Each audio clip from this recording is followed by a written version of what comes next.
I'm an ocean technologist here at FORCE, also known as the Fundy Ocean Research Center for Energy. Basically, the turbines are very similar to a windmill. So our tidal stream turbines here are the same sort of idea. They go in the water, the tide rushes by, it spins the turbine blades, which turns a rotor, which turns a generator, which produces electricity.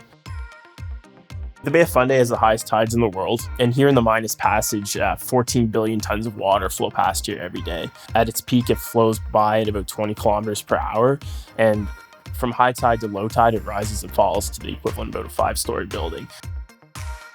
Here at the FORCE site, we have subsea cables that are directly connected to our electricity grid.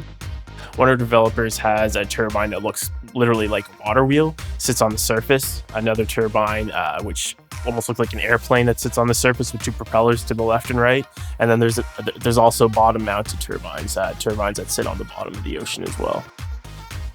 In the future, we hope to have many turbines here at our site powering our province, driving down that fossil fuel portion of our electricity grid here in Nova Scotia. As a country, as a province, we're trying to move towards more of a renewable energy grid to try to reduce our emissions that are contributing to climate change. If we can domesticate our energy here in Nova Scotia, it'll be an economic benefit there as well.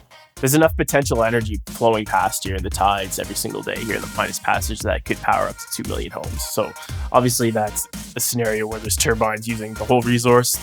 That would never happen, but it demonstrates how much potential there is and how much power there is. So if we could even take 1% of that, we'd be powering a large portion of our population here. So the work we're doing here at FORCE is important, working towards solutions for the climate change issue, producing energy here at home so we don't need to import dirty fossil fuels and coal and that sort of thing. So the work we're doing here at FORCE is very important. Here in Nova Scotia, we have the highest tides in the world. So, this resource is very important for our potential renewable energy future.